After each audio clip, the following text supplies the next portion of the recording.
Hello everyone, I am थलेस्ट्रियस from mission success classes. आप सभी का हमारे मिशन सक्सेस क्लासेस में स्वागत है। आज जिस टॉपिक के ऊपर हम आपके साथ चर्चा करने वाले हैं उस टॉपिक का नाम है प्रकाश का पूर्ण आंतरिक परावर्तन। फिजिक्स का एक टॉपिक है जिसका नाम है total internal reflection of light. ठीक है, तो आज हम आपको इस टोटल इंटरनल रिफ्लेक्शन के बारे में बताने वाले हैं। तो चलिए ज़्यादा समय न लेते हुए आज के इस टॉपिक को स्टार्ट करते हैं। जिनका एसीएफ का एग्जाम है तथा जो मेंस का एग्जाम अभी देने वाले हैं हाल ही में, उनके लिए मैं बताना चाहूँगा कि ये मोस्ट इम्पॉर्टेंट टॉपिक है। यदि आपका पूर्ण आंतरिक परावर्तन से आता है या अगर आप नीट का एग्जाम दे रहे हैं या कोई अन्य एग्जाम जिसमें आपका फिजिक्स का टॉपिक जुड़ा हुआ है और आपके टॉपिक में पूर्ण आंतरिक परावर्तन है, तो आप हमारे वीडियोस को लास्ट तक जरूर देखें।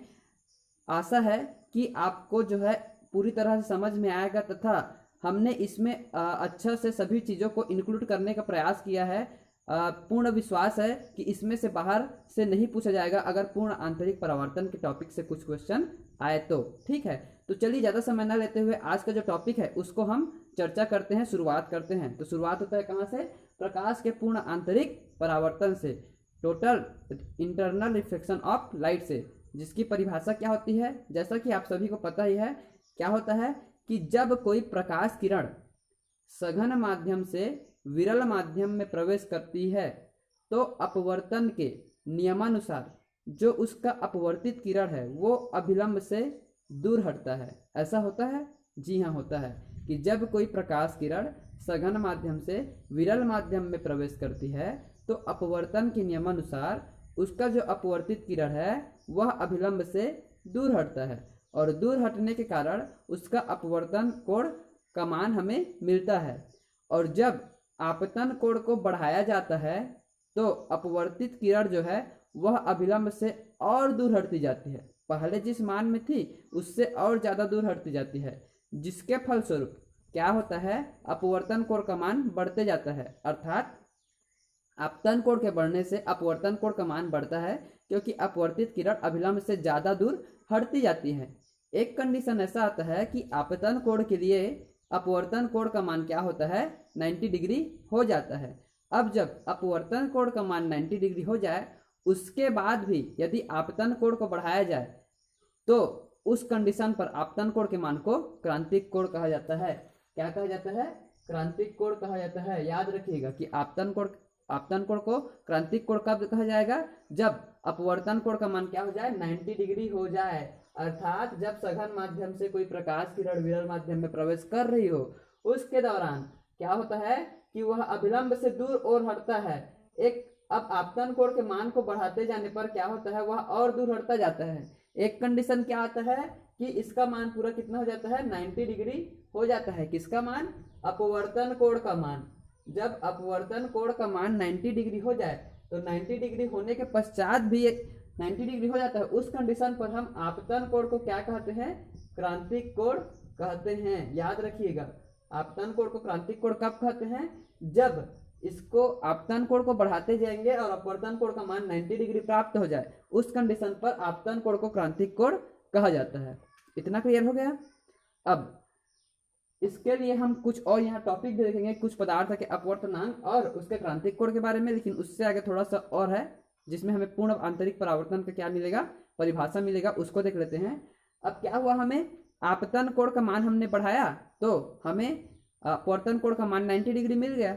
अब जब अपवर्तन कोण का मान 90 डिग्री मिल जाए उसके बाद भी यदि हम आपतन कोण को बढ़ाएं तो होता क्या चीज़ है कि परावर्तन के नियमानुसार अब वह आगे नहीं बढ़ेगा क्योंकि अपवर्तन कोण का मान 90 डिग्री से ज़्यादा नहीं हो सकता है। इसीलिए परावर्तन के नियमानुसार अब सघन माध्यम से हमने प्रकाश का क्या किया है? प्रवेश कराया है, तो वह विरल माध्यम में प्रवेश करने की अपेक्षा पुनः सघन माध्यम में ही प्रवेश कर जाती है। ठीक है, सघन माध्यम से अब वह विरल माध्यम में जाने की अपेक्षा सघन माध्यम से अब कहाँ चली जाती है? सघन माध्यम में ही परावर्तित हो जाती है। यह घटना किसके अनुसार? परावर्तन के नियम अनुसार। ऐसा क्यों होता है? क्योंकि अपवर्तन कोण का मान 90 डिग्री से ज़्यादा नहीं हो सकता है। तो जब आपतन कोण का मान अधिक बढ़ जाए अर्थात क्रांतिक कोण से भी अधिक हो जाए, उस कंडीशन पर यदि हमें प्रकाश की किरण जो है सघन माध्यम से ही सघन माध्यम में परावर्तित देखने को मिले, उस कंडीशन को पूर्ण आंतरिक परावर्तन कहते हैं। समझ में आ ही गया होगा। क्या करना है कि जब आपतन कोण के मान को बढ़ाते जाएंगे एक कंडीशन मिलेगा जिसमें अपवर्तन कोण का मान 90 डिग्री होगा, उस कंडीशन पर आपतन कोण को क्रांतिक कोण कहा जाता है। उसके बाद भी यदि आपतन कोण का मान और बढ़ाया जाए तो प्रकाश की किरण जो है सघन माध्यम से विरल माध्यम में प्रवेश करने की अपेक्षा पुनः सघन माध्यम की ओर परावर्तित हो जाती है। यह घटना पूर्ण आंतरिक परावर्तन कहलाती है। ठीक है, और पूर्ण आंतरिक परावर्तन में जो है अपवर्तन की घटना घटित नहीं होती है, जिसके फलस्वरूप परावर्तन जो है 100% होता है। यही कारण है कि पूर्ण आंतरिक परावर्तन में कोई भी पदार्थ चमकीला दिखाई देता है। ठीक, अब इसके उदाहरण के बारे में हम देखेंगे, लेकिन उससे पहले मैं क्या बताना चाहूंगा कुछ पदार्थों के अपवर्तनांक और क्रांतिक कोण के बारे में, कि जो अपवर्तनांक होता है वह क्रांतिक कोण का व्युत्क्रम होता है। ठीक है, अपवर्तनांक क्रांतिक कोण का व्युत्क्रम होता है। यहाँ देख लीजिए क्रांतिक कोण के बारे में, यदि हम क्रांतिक कोण के बारे में चर्चा करें तो अपवर्तनांक को किससे दर्शाया जाता है, म्यू से। तो म्यू का जो मान है वह 1/sin c के इक्वल होगा। ठीक है, 1/sin c अर्थात sin c का वह व्युत्क्रम होगा, या उसको दूसरी भाषा में हम क्या लिख सकते हैं कि sin c जो है वह म्यू का क्या होगा, व्युत्क्रम होगा, अर्थात sin c = 1/μ, ऐसा लिख सकते हैं, जहाँ c क्या है, क्रांतिक कोण है। तो यहाँ से यह पता चल गया कि जो क्रांतिक कोण है वो अपवर्तनांक का व्युत्क्रम होता है। ठीक है, अब कुछ पदार्थों का क्रांतिक कोण के बारे में हम चर्चा करें। अब यहाँ हमने ऊपर में क्या किया कि अपवर्तनांक जो था वह क्रांतिक कोण का व्युत्क्रम होता है, अर्थात क्या होता है कि क्रांतिक कोण बढ़ता जाएगा तो अपवर्तनांक कम होगा, या अपवर्तनांक बढ़ता जाएगा तो क्रांतिक कोण का मान कम होगा। ये होता है व्युत्क्रम का नियम। ठीक है, तो कुछ पदार्थों के यदि हम क्रांतिक कोण के बारे में बात करें तो जिसका अपवर्तनांक बढ़ेगा उसका क्या होगा, क्रांतिक कोण कम होगा, और जिसका अपवर्तनांक कम होगा उसका क्रांतिक कोण अधिक होगा। ठीक है, तो चर्चा करते हैं। पहला है पानी। जो पानी है उसका अपवर्तनांक क्या होता है, 1.33 अर्थात 1.33।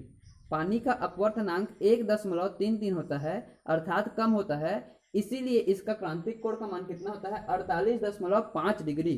कितना, 48.5 डिग्री। ठीक है, उसी प्रकार से यदि हम क्राउन कांच के बारे में बात करें तो क्राउन कांच का जो अपवर्तनांक होता है वह 1.52 होता है, जो कि पानी की अपेक्षा अधिक है। ठीक, क्राउन कांच का जो अपवर्तनांक है वह पानी की अपेक्षा अधिक है, और मैंने ऊपर में भी बताया कि यदि अपवर्तनांक अधिक हो तो क्रांतिक कोण का मान कम होता है। इसीलिए चूंकि यह पानी की अपेक्षा इसका अपवर्तनांक अधिक है, इसीलिए पानी की अपेक्षा इसका क्रांतिक कोण भी क्या होगा, कम होगा। व्युत्क्रम का नियम, तो यह 41.1 डिग्री हो जाता है। ठीक है, इसका क्रांतिक कोण। इसके पश्चात यदि हम बात करें फ्लिंट कांच के बारे में, तो फ्लिंट कांच के बारे में देखने को मिलता है कि इसका जो अपवर्तनांक है वह 1.65 होता है। कितना, 1.65 होता है, जो क्राउन कांच की अपेक्षा अधिक होता है। अब चूंकि फ्लिंट कांच का जो अपवर्तनांक है वो क्राउन कांच की अपेक्षा अधिक है, तो अपवर्तनांक अधिक होने से क्या कम होता है, क्रांतिक कोण। इसीलिए फ्लिंट कांच का जो क्रांतिक कोण होगा वह क्राउन कांच की अपेक्षा कम होगा। तो यहाँ इसका क्रांतिक कोण कितना है, 37.4 डिग्री अर्थात 37.4 डिग्री, जो कि क्राउन कांच की अपेक्षा कम है। ठीक है, इसी प्रकार से भी हम बात करें तो हीरा, डायमंड का क्या होता है, अपवर्तनांक 2.42। डायमंड का अपवर्तनांक 2.42 होता है, जो कि फ्लिंट कांच के अपवर्तनांक 1.62 से क्या होता है, 65 से अधिक होता है। हीरा जिसका अपवर्तनांक 2.42 है, उसका जो अपवर्तनांक है वो फ्लिंट कांच के 1.65 से अधिक है।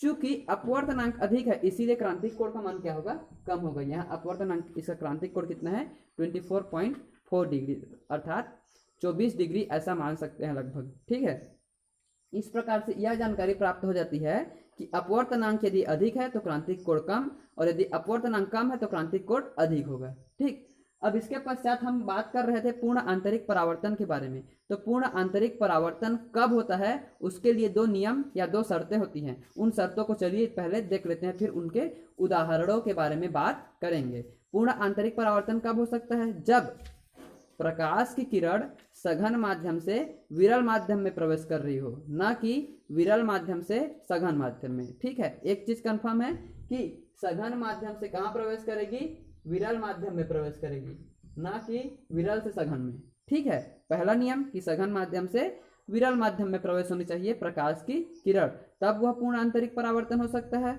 दूसरा नियम यह कहता है कि जो आपतन कोण का मान है वह क्रांतिक कोण के मान से क्या होना चाहिए, बड़ा होना चाहिए। आपतन कोण का यहाँ जो मान मिल रहा है हमें वो क्रांतिक कोण के मान से बड़ा होना चाहिए। और क्रांतिक कोण कब मिलता है? जब आपतन कोण का मान अपवर्तन कोण के लिए 90 डिग्री प्राप्त करे तो उस कंडीशन को क्रांतिक कोण कहते हैं। यदि उस क्रांतिक कोण से भी अधिक हो जाए आपतन कोण का मान तो उस कंडीशन पर पूर्ण आंतरिक परावर्तन प्राप्त हो सकता है। इस प्रकार से हमें पूर्ण आंतरिक परावर्तन के दो शर्तें या दो नियम देखने को मिलते हैं। ये दोनों कंप्लीट हो गए। अब बात करते हैं हमारे इस क्लास के लास्ट चैप्टर के बारे में, जो है पूर्ण आंतरिक परावर्तन के नियम के उदाहरण। तो चलिए देखते हैं उदाहरणों के बारे में। पहला उदाहरण, हीरा अत्यधिक चमकता है। ठीक है, हीरा अत्यधिक चमकता है। थोड़ा सा इसको डील देखेंगे, कुछ उदाहरणों को हम डील के साथ समझाना चाहेंगे ताकि आपको सभी उदाहरण उसके अकॉर्डिंग समझ में आ सके। हीरा, यदि मैं ये बोल दूं कि हीरा अत्यधिक चमकता है, क्यों? तो पूर्ण आंतरिक परावर्तन के कारण। कई लोगों को समझ में नहीं आएगा कि ऐसा क्या घटना घटित हुआ कि हीरा अत्यधिक चमकने लगा पूर्ण आंतरिक परावर्तन के कारण। तो चलिए देख लेते हैं इसको थोड़ा सा डील में। हीरा अत्यधिक चमकदार क्यों दिखाई देता है? क्योंकि हीरे का क्रांतिक कोण का मान कितना होता है? अभी हमने ऊपर में देखा 24.4 डिग्री, अर्थात लगभग उसको कितना मान सकते हैं? 24 डिग्री। तो हीरे का जो क्रांतिक कोण है वो 24 डिग्री होता है। ठीक है, हीरे का क्रांतिक कोण 24 डिग्री होता है। उस कंडीशन पर क्या होता है कि हम यदि कटे हुए हीरे को देखें और उस पर यदि प्रकाश पड़े तो होता क्या चीज है कि जो कटा हुआ हीरा होता है, कटा हुआ हीरा है, उस पर जब प्रकाश की किरण पड़ती है अलग अलग दिशाओं से तो उसके कटे हुए हीरे के अंदर में वह अनेकानेक अर्थात कई बार उसमें क्या होता है? पूर्ण आंतरिक परावर्तन होता है। कटे हुए हीरे के अंदर कई बार पूर्ण आंतरिक परावर्तन होता है। क्यों?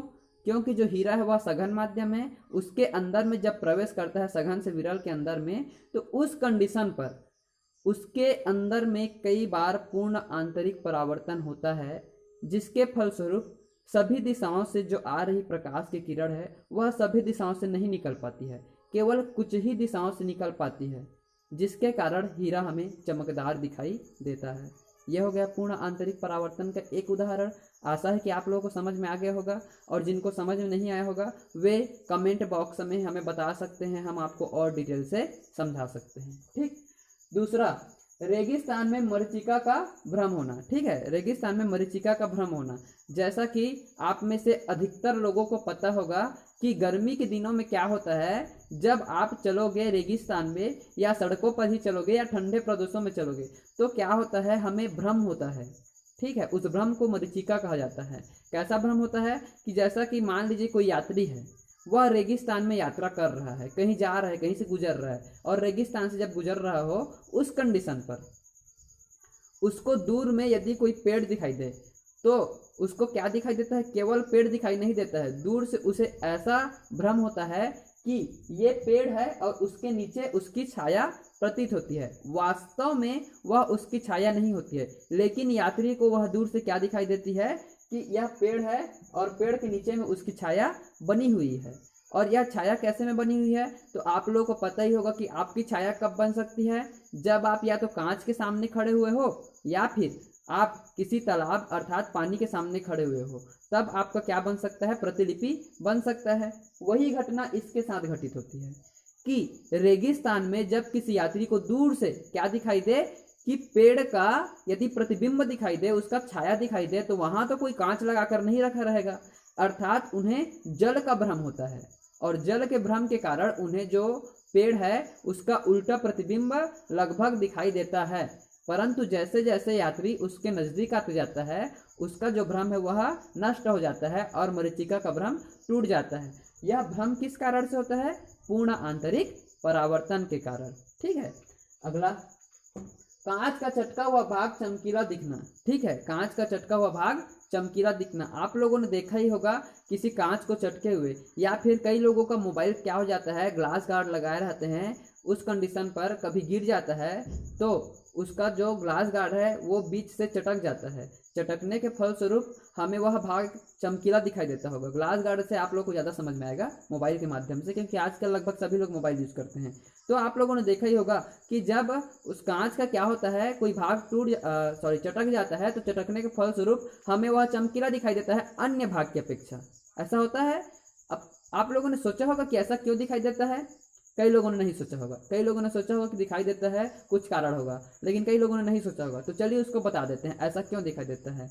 कि जब कांच का कोई भाग चटकता है तो वहां पर वायु भर जाती है, ठीक है, उससे पहले वहां वायु नहीं रहती है। जब कांच का कोई भाग चटकता है तो वहां पर वायु भर जाती है। अब जब प्रकाश की किरण, ये कांच समझ लीजिए, कांच चटक गया बीच से, तो जब कांच चटक गया तो यहाँ क्या भर गई, वायु भर गई। अब जब प्रकाश की किरण कांच से होते हुए उस वायु पर जाती है तो कांच क्या है, यहाँ पास कांच हमारे पास है सघन माध्यम, ठीक है, और वायु क्या है वहाँ विरल माध्यम। तो जब प्रकाश की किरण कांच अर्थात सघन माध्यम से वायु अर्थात विरल माध्यम में प्रवेश करती है तो उस कंडीशन पर उसका क्या होता है, आपतन कोण का मान क्रांतिक कोण से बढ़ जाता है। और जब आपतन कोण का मान क्रांतिक कोण से बढ़ जाए तो वहाँ क्या घटना घटित होती है, पूर्ण आंतरिक परावर्तन की घटना घटित होती है, जिसके फलस्वरूप हमें क्या दिखाई देता है, तो कांच का चटका हुआ भाग हमें चमकीला दिखाई देता है। हो गया क्लियर। अगला, पानी में पड़ी हुई परख नली का चमकीला दिखाई देना। चौथा क्या है कि पानी में पड़ी हुई परख नली का चमकीला दिखाई देना। आप लोग क्या करेंगे कि एक परख नली लेंगे, उस परख नली को आधे भाग से भर देंगे, आधे पानी से भर देंगे, अर्थात परख नली का आधा हिस्सा क्या होगा, पानी से भरा होगा, आधा हिस्सा पानी से भरा नहीं होगा। उसको आप लोग एक बीकर से भरे हुए पानी के बर्तन में रख देंगे, ठीक है। तो जो भाग पानी से भरा हुआ नहीं है, ठीक है, उसका भाग क्या दिखाई, वह जो भाग पानी से भरा हुआ नहीं है वह भाग चांदी के समान चमकदार दिखाई देता है जब प्रकाश की किरण उसमें प्रवेश करती है। कारण क्या है, पूर्ण आंतरिक परावर्तन। ठीक इसी प्रकार से अन्य उदाहरण भी हैं, जैसे प्रकाश तंतु का कार्य, जो प्रकाश तंतु है वह पूर्ण आंतरिक परावर्तन के सिद्धांत पर कार्य करता है। पानी में हवा भरे बुलबुले चमकते हैं, पानी में जो हवा भरे बुलबुले हैं वो चमकदार दिखाई देते हैं। कारण क्या है उसका, पूर्ण आंतरिक परावर्तन। ठीक इसी प्रकार से हमारा अन्य उदाहरण क्या है, कालिख से पोता हुआ गोला चमकता है। यदि कालिख से किसी गोले को पोता जाए तो वह दूर से हमें क्या दिखाई देता है, चमकदार दिखाई देता है। कारण इसका क्या है, तो कारण है पूर्ण आंतरिक परावर्तन। इस प्रकार से पूर्ण आंतरिक परावर्तन के बारे में हमें जानकारी प्राप्त होती है। और इस टॉपिक को यदि आप शुरू से लास्ट तक हमारे साथ अध्ययन किए हैं तो आपसे पूर्ण विश्वास रखते हैं हम कि यदि कोई भी प्रश्न बनता है इनसे और आपने इसका गहन अध्ययन किया, इस वीडियो को पूरा लास्ट तक देखा और उसको आपने घर में रिपीट किया, तो गारंटी है आप इस टॉपिक से किसी भी क्वेश्चन को बना सकते हैं, कोई भी क्वेश्चन आपसे नहीं छूटेगा, ठीक है। और यदि इसमें किसी भी प्रकार का कोई भी डाउट हो तो आप कमेंट बॉक्स में हमें कमेंट कर पूछ सकते हैं, हम आपको और डिटेल से बता सकते हैं। इसके अलावा आप चाहें तो हमें हमारे टेलीग्राम चैनल पर, फेसबुक पर या व्हाट्सएप पर भी पूछ सकते हैं, ठीक है। और जो एसीएफ की तैयारी कर रहे हैं और मेंस की तैयारी कर रहे हैं उन सभी को मैं कहना चाहूँगा कि हमारे समस्त वीडियोस चैनल को जरूर देखें। आपको गारंटी है बहुत ज़्यादा लाभ होगा, निकालने के, एसीएफ निकालने के या मेंस निकालने के पूर्ण चांस हम आपको देंगे, ठीक है। तब तक के लिए आप हमसे बने रहिएगा। Thank you.